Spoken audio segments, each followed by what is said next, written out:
Hello everyone, welcome to a new video. I hope you had a great day. Today we are looking at some new malicious compliance stories.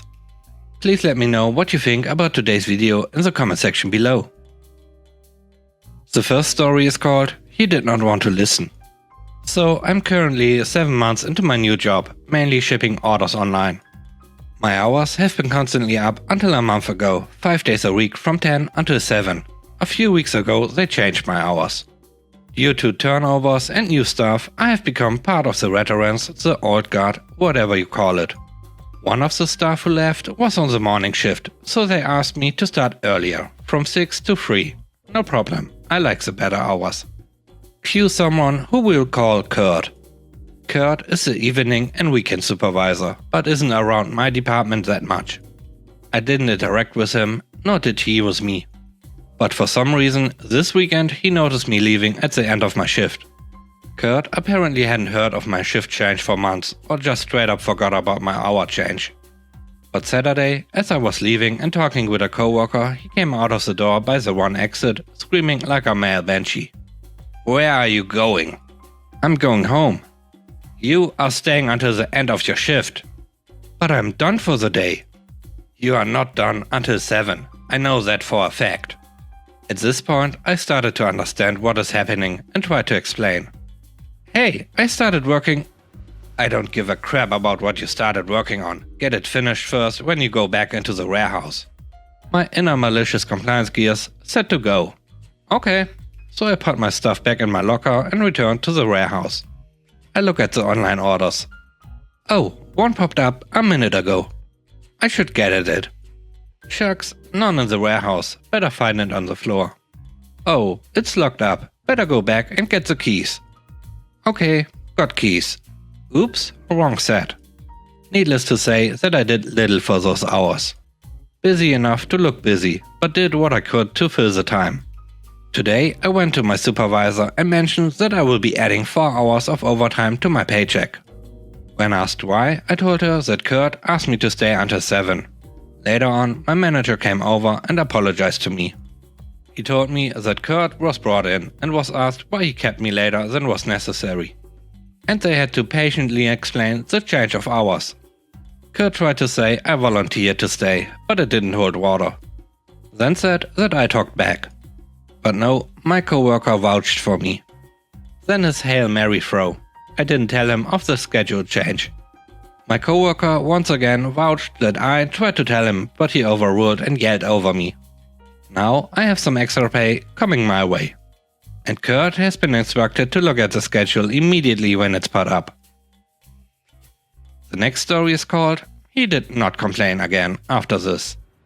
I worked as a cook at a chain restaurant that had a wing night where you could get a pound of wings at a discounted price.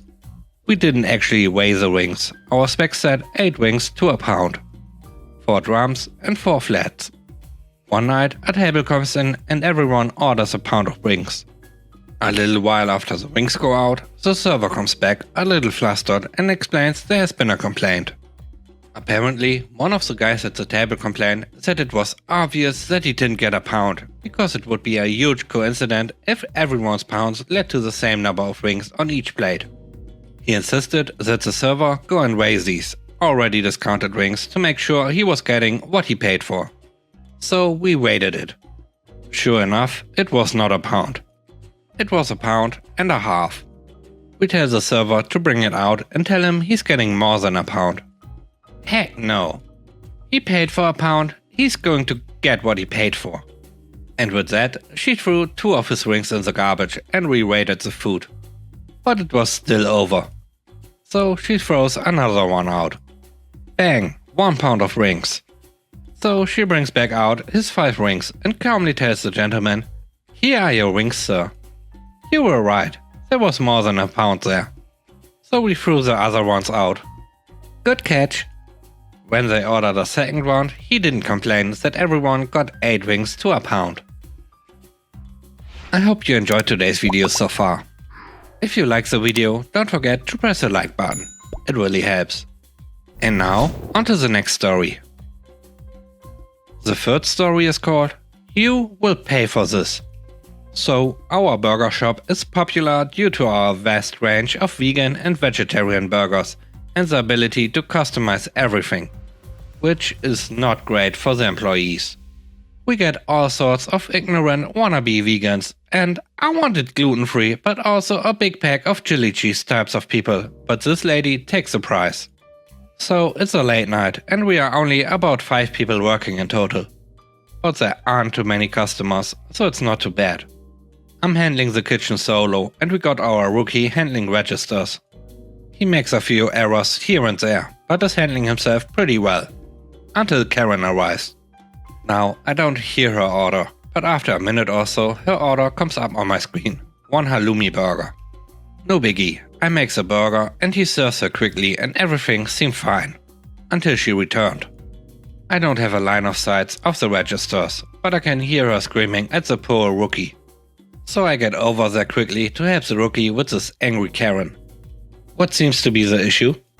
I ordered a vegan halloumi burger, but look here, it has mayo on it. Now, if you don't know, halloumi is a type of cheese. Oh, I'm terribly sorry, he must have misheard you. But unfortunately, we cannot make the halloumi burger vegan, since halloumi is... Karen cuts me off. I don't care. I've had it before and I want a vegan halloumi burger. Just remove everything that isn't vegan, you idiots. Now, I don't take kindly to being treated this way and usually I would have just thrown her out, but I saw an opportunity here. Sure thing, ma'am, I'll make it right away. She obviously didn't know that halloumi isn't vegan. And the bread we use for it is brioche, which contains butter. So I grab a paper wrap for the halloumi burger, put some lettuce, onion and tomatoes in there and wrap it up. I put on my best fake smile and gave her the obviously not burger-shaped burger. Here you go, ma'am, 1 completely vegan halloumi burger. The look on her face when she unwrapped the mess of assorted vegetables will give me joy for many years. And, of course, she started screaming again. Is this a joke? What do you think you are doing? I want your manager, now! You idiots!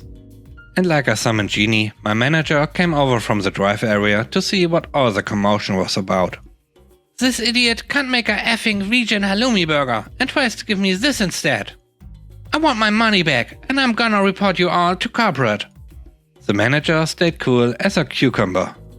Well, lady, this seems to be correct. Cause last I checked, halloumi was a cheese and our bread contains butter. So, would you like to change to one of our regular vegan burgers or are we done here? Karen was fuming.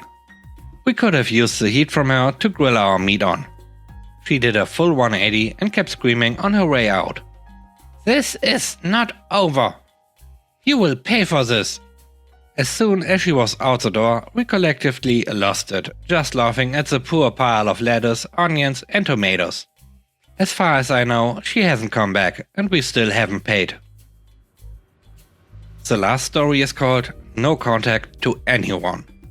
Once upon a time, I was working with a major Australian telecommunications company. I worked in a call center with a group of underemployed lateral thinkers.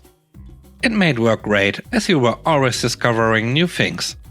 But it also made us a bit of a challenge to manage, as the department tried to hobble us to fit into the cookie-cutter molds they expected of call center operators. We had a manager who was, if I was to be generous, useless. He once went on leave for 2 weeks without a replacement being arranged. I put a balloon with a face drawn on it at his desk as our interim team leader. Team productivity under Mr. Balloon was measurably better than when the team leader was there, and I proved it with reports and all. Suffice to say, our manager did not command respect. Fast forward a few months, and one of my colleagues figured out how to spoof emails. Our manager had a certificate he proudly presented on his desk, saying he had graduated something college, having completed a course in frontline management. He was extremely proud of this. And so the target vector was clear. My colleague went to an internet cafe, back when they were a thing.